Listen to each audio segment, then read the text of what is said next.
गरीब बहू का थाईलैंड में ससुराल। अरे वाह, मुझे तो यकीन ही नहीं हो रहा कि मैं इस छोटे से गांव में रहने वाली गरीब सी लड़की थाईलैंड जा रही हूँ। ये सब तेरी मासी जी की बदौलत है। वो तो आपने बिल्कुल सही कहा माँ। शिवानी अपनी माँ भूमिका के साथ अपने कपड़े पैक करते हुए बातें कर रही थी। शिवानी एक गरीब परिवार से थी जो अपने माँ बाप के साथ एक छोटे से गांव में रहती थी। उसकी मासी थाईलैंड में रहती थी, जिसने कुछ दिनों के लिए शिवानी को अपने घर बुलाया था। शिवानी ने अपना सामान पैक किया और उसके बाद उसके मौसा जी उसे एयरपोर्ट पर लेने आ गए। कुछ देर में ही वो थाईलैंड पहुंच गई, जहां शिवानी बेटा, मैं यहाँ तुम्हें इसीलिए लेकर आया हूँ क्योंकि तुम्हारी मासी की तबीयत खराब रहती है और मुझे कुछ दिनों के लिए अपने बिजनेस की ट्रिप पर जाना है, तो तुम अच्छे से अपनी मासी का ध्यान रखना। जी मौसा जी। ऐसे बोलकर शिवानी अपनी मासी के पास चली गई, जहाँ वो बिस्तर पर बीमार लेटी हुई थी। मासी जी। शिवानी बेटा, तू आ गई। मासी जी, आपने बुलाया था तो मैं कैसे नहीं आती। शिवानी ऐसे बोलकर अपनी मासी के पास ही बैठ गई और उसके सर को दबाने लगी। कुछ ही देर में उसका मौसा अपने बिजनेस ट्रिप पर निकल गया और उसके बाद शिवानी ने घर को संभाला। शिवानी ने सारे घर की सफाई की और उसके बाद खाना भी बनाया। कुछ इस तरह से उसका अपनी मासी के घर में पहला दिन बीता।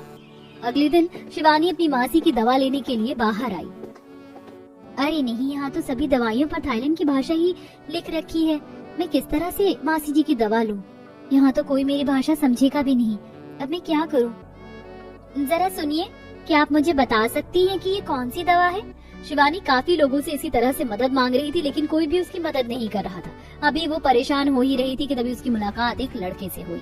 सुनिए, आप कुछ परेशान लग रही हैं। कौन बोला? हेलो, आप कुछ बताएंगी? तुम हिंदी बोल रही हो? क्यों, मैं हिंदी नहीं बोल सकता? मुझे हिंदी आती है तो मैं बोल रहा हूँ। अच्छा चलो, जो भी है। वैसे मुझे यहाँ से कुछ दवाई लेनी थी, आप बताएंगी कि इसका नाम क्या है? शिवानी ने अर्जुन की मदद से अपनी मासी जी की सभी दवाइयाँ ली और उसके बाद आप घर कैसे जाएंगे? पता नहीं। अगर आप बुरा न माने तो क्या मैं आपको आपके घर तक छोड़ दूं? वैसे भी ये शहर नया है तो आपको यहाँ से अपने घर जाने में दिक्कत होगी। अर्जुन की बात पर शिवानी राजी हो गई और वह अर्जुन के साथ अपनी मासी के घर तक आई। इस बीच दोनों ने काफी बातें की और उन दोनों की दोस्ती हो गई। ऐसे ही अगले दिन आज शिवानी सब्जी खरीदने आई हुई थी। अरे तुम? अर्जुन तुम?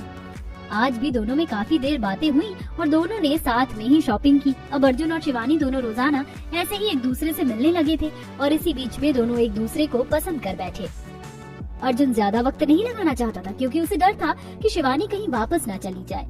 इसलिए एक दिन उसने उसे अपने दिल की बात बता दी। शिवानी भी उसे पसंद करने लगी थी और इसी तरह दोनों ने थाईलैंड में ही शादी कर ली। शादी के बाद अर्जुन शिवानी को अपने घर लेकर पहुंचा। अर्जुन, ये कौन है? बाबा, ये आपकी बहू है। क्या? भैया, हमारे साथ ऐसा मजाक मत करो। लारा, ये कोई मजाक नहीं है। शिवानी सच में मेरी पत्नी है। देख, अगर ये लड़की सच में तेरी पत्नी है तब भी मैं इसे अपनी बहू नहीं मानती। और मैं भी इसे अपनी बहू नहीं मानूंगा। माँ बाबा, आप शिवानी को एक मौका तो दीजिए। ये बहुत अच्छी लड़की है। अर्जुन ने किसी तरह अपने परिवार को समझाया। वैसे तो दिनेश, दीपा और लारा कोई भी शिवानी के घर आने से खुश नहीं थे, लेकिन उन्होंने उसे अपने घर में बुला लिया। और मैं नहीं जानती तूने मेरे बेटे को किस तरह से फंसाया है, लेकिन अब जब तू यहाँ आ ही गई है तो भारतीय बहू की तरह अब तेरी पहली रसोई की रस्म होगी। देखती हूँ कि तू कितनी काबिल है। दीपा की बात पर शिवानी ने बस गर्दन हिला दी और अरे नहीं, मुझे तो थाईलैंड का खाना बनाना आता ही नहीं है। अब मुझे इंडियन खाना ही बनाना पड़ेगा। शिवानी ने ऐसे बोलकर थाईलैंड की रसोई में भारतीय खाना ही बनाया और उसे टेबल पर लगाया। अरे वाह, मैं तो बेवजह ही गुस्सा कर रहा था। बहू रानी ने तो खाना बहुत ही अच्छा बनाया है। इतने दिनों बाद भारतीय खाना खाकर मजा आ गया। बहू, मैं तुझे अपनाता हूँ। शिवानी के ससुर को खाना बहुत ज्यादा पसंद आया था। उसने शिवानी की तारीफ की और उसे अपनी बहू के तौर पर मान लिया। लेकिन लारा और दीपा को अभी भी शिवानी पसंद नहीं आई थी। ऐसे ही एक हफ्ते बाद आज सभी घूमने जा रहे थे। तू कहाँ जा रही है? आप लोगों के साथ। आपका दिमाग तो सही है, हम आपको अपने साथ नहीं लेकर जाएंगे। अगर शिवानी जाएगी तो मैं भी जाऊंगा, वरना मैं नहीं जाऊंगा। अर्जुन की बात सुनकर पूरे परिवार मजबूर हो गया और उन्हें ना चाहते हुए भी शिवानी को अपने साथ घुमाने लेकर जाना पड़ा। वह सभी थाईलैंड की मशहूर जगह पर घूमने गए। सबसे पहले दीपा का परिवार एक नदी के पास पहुंचा, जहां पर एक बहुत बड़ी गौतम बुद्ध की मूर्ति थी। ये भगवान, कितनी बड़ी नदी है, इसे पार कैसे करेंगे? अरे शिवानी, तैर कर नाव से जाएंगे। अर्जुन ने ऐसे बोलकर एक नाव को अपने पास बुला लिया और वह सभी उस नाव में चढ़ गए। शिवानी डरते डरते उस नाव के ऊपर चढ़ी और उसके बाद, माँ आप इन्हें क्यों लेकर आ गई हो? जरा देखो तो नाव में सभी लोग हमें कैसे घूर रहे हैं सिर्फ इनकी वजह से। मैं कहाँ लाने को राजी थी। ये भगवान, कितना सारा पानी है, मैं गिर जाऊंगी, मैं डूब जाऊंगी, मुझे डर लग रहा है।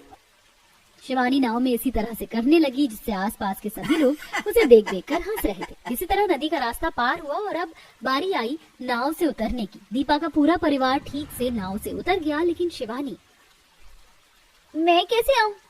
डरो नहीं शिवानी, आराम से आ जाओ। नहीं, मैं नहीं आऊंगी, मैं पानी में गिर जाऊंगी। अभी जा, हमारी बेइज्जती मत करवा। दीपा का मुंह देखकर शिवानी ने हिम्मत की और उसने जैसे ही नीचे आने के लिए पांव रखा, पानी में ही गिर गई। जितने भी लोग थे उन्हें देखकर हंसने लगे। इन्होंने तो हमारा मजाक बनवा कर रख दिया है। किसी तरह पूरे परिवार ने उस वक्त अपने गुस्से को काबू में किया। शिवानी को पानी से उठाने के बाद अर्जुन ने उसे दूसरे कपड़े दिलवाए और उन्हें बदलने के लिए फिर सभी थाईलैंड की मशहूर गौतम बुद्ध की मूर्ति के पास गए। माँ, सभी इन भैया के आगे हाथ क्यों जोड़ रहे हैं? अरे पागल, चुप कर। मुझे बताएंगे इतनी बड़ी मूर्ति यहाँ क्यों बनी हुई है? भाभी, बेकार की बातें मत कीजिए, ये थाईलैंड के लोगों के भगवान है। लारा के इतना बोलते ही शिवानी ने अपने आसपास देखा, सभी लोगों से ही घूर रहे थे। जब दीपा ने सभी की नजरें देखी तो फिर उसे वहाँ पर रुकना ठीक नहीं लगा और वह सभी वहाँ से निकल गए। इस सब के बाद वह एक स्ट्रीट पर पहुँचे जहाँ बहुत सारी खाने की चीजें बिक रही थी। थाईलैंड के लोगों के स्ट्रीट फूड को देखकर शिवानी बोली, ये क्या है? भाभी चुप करेंगी? अब मुझसे यहाँ और नहीं रुका जाएगा। शिवानी थाईलैंड का स्ट्रीट फूड नहीं देख पा रही थी, जिसकी वजह से वो वहाँ से भाग आई और आज इसकी वजह से ना जाने क्या हो जाता। ये तो बिल्कुल ही पागल है, इसने हर जगह हमारी बेइज्जती करवा दी। ऐसे ही सिलसिला जारी था। पूरा परिवार अगर कहीं जाता भी था तो वह शिवानी को नहीं लेकर जाते थे। ऐसे ही सब चल रहा था कि एक दिन दीपा को ना चाहते हुए भी शिवानी को लारा के साथ मॉल में लेकर जाना पड़ा। देख शिवानी, मैं तुझे ले तो आई हूँ, लेकिन तू यहाँ कोई ऐसी हरकत मत करना कि मुझे फिर से बेइज्जती फील हो। जी माँ जी। अरे नहीं, ये क्या हो रहा है? अरे वो सुन। शिवानी ऐसे बोलकर एक आदमी के पीछे भागने लगी। ये देख लारा और दीपा अपना सर पकड़े खड़ी हो गई। माँ, इन्हें क्यों ले आई? जहाँ ये हो वहाँ हमारी बेइज्जती ना हो, ऐसा नहीं हो सकता है। अरे ओ रुक, तुझे अभी बताती हूँ। शिवानी ने इसी तरह से भागते हुए चोर को पकड़ लिया और उसके बाद सभी मॉल के लोग भी वहाँ इकट्ठा हो गए। दीपा और लारा को लगा था कि अब वह लोग उनसे कुछ उल्टा सीधा कहेंगे, लेकिन सभी लोग शिवानी के अच्छे काम पर तालियां बजाने लगे, जिससे दीपा लारा दोनों का सर ऊंचा हो गया। Thank you so much madam. Deepa और लारा से वहाँ के लोगों ने थाईलैंड की भाषा में ही शुक्रिया कहा, जिसे सुनकर लारा और दीपा को काफी खुशी हुई। आज ऐसा पहली बार हुआ था कि उन्हें शिवानी के किसी काम पर खुशी हुई थी। आज के शिवानी के इस काम ने लारा और दीपा का नजरिया ही मानो बदल डाला। वो उससे बहुत ज्यादा खुश हुई और अब से उन लोगों ने शिवानी से बैर रखना खत्म कर दिया। अब वह उसे वहाँ के तौर तरीके सिखाती थी और अब सभी मिलजुल कर खुशी खुशी रहते थे। अमीर शारदा देवी के बहू भोज में मोहल्ले की औरतों की भीड़ भाड़ लगी है। वाह भाई बहू, भोज का खाना तो बिल्कुल ऐसा होना चाहिए, एकदम बढ़िया, दमदार स्वाद से भरा हुआ। ये मूंग दाल का हलवा तो शुद्ध देसी घी में बनवाया था, खाते ही मुंह में खुल गया। और शशिकला, मुझको तो सबसे स्वादिष्ट शाही पनीर कढ़ाई पनीर लगी। मैं तो पनीर के साथ बढ़िया 20-25 पूरी लपेट गई। अभी तो मेरा दिल रसमलाई और गुलाब जामुन पर अटका है। क्या बात है, पूरा मोहल्ला आ गया, मगर अभी तक शीला का अता पता नहीं। अरे वो ठहरी गरीब और शारदा बहन तो ठहरी अमीर, हो सकता है न्योता न दिया हो। शशिकला पार्वती खाते हुए बातें बना रही होती हैं, तभी गरीब शीला हाथों में कांच की चूड़ी लेके आती है। उसे देखकर शारदा घमंड से कहती है, आओ शीला, तुम्हारा ही इंतजार था। क्षमा करना शारदा बहन, थोड़ी देर हो गई। वो मैं तुम्हारी बहू के बहू भोज के लिए भेंट लेने गई थी, ये बहू के लिए। अरे शीला, कर दी ना छोटी बात। शारदा देवी की बहू गरीब जादी नहीं है जो ये सस्ती सी 2 कौड़े की कांच की चूड़ी पहनेगी। उसे तो मैं सोने के कंगन पहनाऊंगी। ये चूड़ी तुम अपनी होने वाली गरीब बहू के लिए संभाल के रखो। अब आई हो तो दावत खाकर जाना। अमीर घमंडी शारदा अपनी अमीरी का गुमान दिखाते हुए सरेआम शीला की गरीबी का उपहास उड़ाती है। शीला खाने बैठ जाती है, जहाँ उसकी थाली में तरह तरह के व्यंजन परोसे जाते हैं। शारदा बहन ने अपनी बहू के बहू भोज में 56 तरह का खाना बनवाया है। थोड़े दिनों में मेरी भी बहुओं की बहु भोज है, इतना सब कुछ मैं कहाँ से बनवाऊंगी। पार्वती किसी तरह एक निवाला खाती है, तभी पड़ोसन पार्वती बीच में चुटकी लेते हुए कहती है, जो भी कहो शारदा बहन, हमें बिल्कुल अंदाजा नहीं था कि तुम्हारी बहू के बहु भोज में तुम हमें 56 भोग खिलाने वाली हो। मैं तो बड़ी हैरान हूँ, एक अकेली बहू ने इतनी तरह का खाना कैसे बना लिया। अरे पार्वती बहन, इतनी तरह का खाना मैं अपनी बहू से थोड़ी बनवाऊंगी। बहु भोज का सारा खाना हलवाइयों ने तैयार किया है। पूरा आधा दर्जन हलवाई लगाए हैं मैंने, और पूरा बंदोबस्त बुफे का करवाया था, ताकि कोई भी शर्माए ना, बल्कि खुद से खा सके। वैसे थोड़े दिनों में शीला की बहुएं भी आने वाली हैं। देखते हैं कितनी तरह का खाना बनवाती है। ज्यादा नहीं तो आलू पूरी तक खिला ही देगी। इतने अनादर के बाद शीला शारदा के बहु भोज का एक भी निवाला बिना खाए नम आंखों से अपने गरीब घर में आ जाती है। अरे अखिलेश, राकेश, चंद्रमोहन, इंदर, आ गए तुम पांचों। कोई काम मिला तुमको? फिलहाल तो कोई काम नहीं मिला माँ, मगर आज हम पांचों ने जमींदार जी के खेत की आलू की फसल निकाली थी, तो उन्होंने 1 बोरी आलू दिया है। अरे तुम लोगों ने आलू क्यों लिए? देखो जरा, पूरे आलू हरे कटे हैं। शादी में थोड़े दिन रह गए हैं, कोई नौकरी चाकरी पकड़ लो, ऐसे घर नहीं चलेगा। पांचों भाई किसी तरह फैक्ट्री में नौकरी पर लग जाते हैं और देखते देखते शादी की तिथि भी आ जाती है। शीला अपने बेटों की शादी आशा, गौरी, पिंकी, कुसुम, बिंदिया से करवा के बहू बना के ले आती है। आओ मेरे घर की लक्ष्मी, इस गरीब खाने में तुम पांचों का स्वागत है। पांचों गृह प्रवेश कर के सास के पैर छूती हैं। सदा सुहागन रहो बहू। जाओ, तुम लोग थक गई होगी, आराम कर लो। पांचों कमरे में चली जाती हैं, मगर शीला इसी कश्मकश में होती है कि वो अपनी बहुओं का बहु भोज किस प्रकार करवाएगी। इसी तरह अगला दिन हो जाता है। पांचों जुगाड़ू बहुएं चूल्हा लीपती हैं, साफ सफाई करके सास के पास आती हैं। माँ जी, हमने सारा काम कर दिया है, पहली रसोई में क्या क्या बनेगा बता दीजिए। शीला पांचों को देखकर उदासी भाव से कहती है, बहू अभी हाथ तंग है, इसलिए पैसे नहीं है कि राशन पानी भरवा दूं। रसोई में जो कुछ मौजूद हो उसी में सब्जी पूरी बना लो, बस रिवाज हो जाएगा। तभी दरवाजे पर कान लगाकर खड़ी शशिकला कहती है, अरे शीला, अकेली अकेली पूरी सब्जी खाएगी, हमें नहीं खिलाएगी? चल कोई बात नहीं, तूने तो हमें बुलाया नहीं, इसलिए हम बिना बुलाए ही चली आई। क्यों रे शीला, जिसका खाया है उसको खिलाओगी नहीं क्या? अगर तुम्हारा मन नहीं है तो कह दो। अरे नहीं नहीं पार्वती बहन, ऐसी कोई बात नहीं है। तो फिर ठीक है, हम तो अब खाना खाकर ही जाएंगे।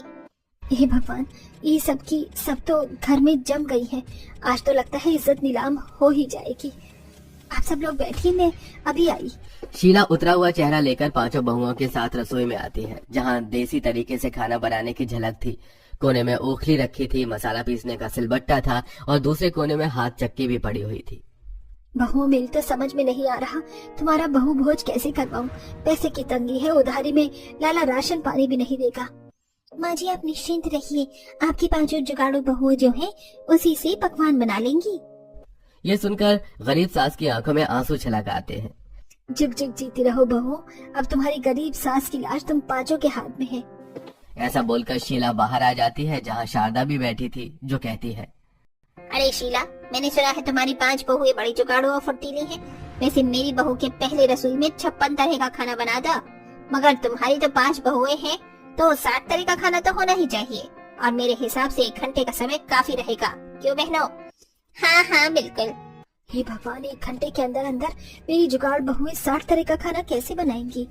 शीला रसोई में आकर इस बारे में बहुओं को बताती है। तभी बिंदिया टशन में कहती है, अरे सासू माँ जी आप टेंशन ना लो, आपकी जुगाड़ी बहुएं फुर्तीबाज है, सब कुछ बना लेंगी 1 घंटे में। 1 घंटे में 60 तरह का खाना इस एक चूल्हे पर तो बनने से रहा। मैं चूल्हा बनाती हूँ, तुम लोग बाकी खाने की तैयारी करो।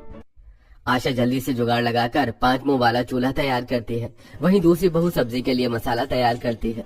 2 बहू मिलकर बड़े से परात में आटा गूंथती हैं और बाकी बहू सब्जी काटती हैं। देखो, इस परात भर के आटे से ही हम जुगाड़ लगाकर 10 प्रकार का आइटम बना सकते हैं, जैसे कि सत्तू की कचौड़ी, आलू की कचौड़ी, सादी पूड़ी और मसाला कचौड़ी। पिंकी तुम क्या बना रही हो? देखो, हमें सब्जी भी बनानी है तो आलू की खपत भी लगेगी, इसलिए मैं आलू और छिलके दोनों मिलाकर पकौड़े बना रही हूँ। इससे समय की बचत होगी। अरे वाह पिंकी, क्या फैंटास्टिक दिमाग लगाया है। मैं तो सबके लिए चावल की रोटी बना रही हूँ, अलग व्यंजन। अरे कोई आकर मेरे साथ जरा इस ओखली में 2-4 हाथ लगा दूं, ताकि धान जल्दी कूट जाएगा, तो मैं चावल से हम पुलाव और बिरयानी भी तैयार कर लेंगे। चार बहुएं अपने अपने काम में लगी होती हैं। वहीं गौरी कहती है, ये भगवान इसे कहते हैं कंगाली में आटा गीला होना। अरे 60 तरह का खाना बनाने में मसाला तो कम पड़ेगा, अब इसका क्या जुगाड़ लगाया जाए। गौरी मसाले ढूंढते हुए रसोई की सारी बर्नी छानने लगती है जहाँ उसे साबुत मसाले मिलते हैं। ये देखो मुझे क्या मिला, साबुत मसाला। मगर गौरी इतने सारे मसाले पीसते पीसते तो काफी ज्यादा टाइम लग जाएगा और हम पाचू के पास पहले ही 1 घंटा है। जानती हूँ, लेकिन इस जुगाड़ के अलावा हमारे पास कोई दूसरा चारा भी तो नहीं है और साबुत मसाले से सब्जी का स्वाद खिल कर आता है, सब्जी दमदार बनेगी। धनिया मिर्च तो मिल गया, मगर हल्दी कहाँ से आएगी। गौरी परेशान हो रही थी, तभी बिंदिया सब्जी में कच्ची हल्दी देखती है। ये देखो, ये अदरक जैसी कच्ची हल्दी ही है ना। हाँ है तो हल्दी ही, इससे काम बन जाएगा। मैं मसाला पीसती हूँ। गौरी जल्दी जल्दी सिलबट्टे पर मसाले पीसने लगती है। वहीं 2 बहुएं 5 मुंह वाले चूल्हे में 3 पर सब्जी बना रही थी और 2 चूल्हे पर पूरी कचौड़ी छन रही थी। वहीं 2 बहुएं चावल के पकौड़े, रोटी और कई तरह के व्यंजन बना रही थी। इस तरह 5 बहुएं पूरी फुर्ती और जुगाड़पन से लगभग 1 घंटे के अंदर 60 तरह का खाना बनाकर तैयार कर लेती हैं। उनके दमदार खाने की खुशबू पूरे मोहल्ले में फैल जाती है और जैसे वो सबको खाना परोसती हैं तो पार्वती कहती है, क्या बात है शीला, तुम्हारी जुगाड़ो बहू ये समय की बड़ी पाबंद है। 1 घंटे में 60 तरह का खाना बनाकर ही ले आई। कहीं जल्दीबाजी में कच्चा पक्का खाना तो नहीं बना दिया। खुद ही स्वाद चक्कर बताइएगा आंटी जी। 5 जुगाड़ू बहुएं सबको 60 तरह का खाना परोसती हैं, जिसे खाकर पड़ोसने उसकी बढ़ चढ़कर खूब प्रशंसा करती हैं।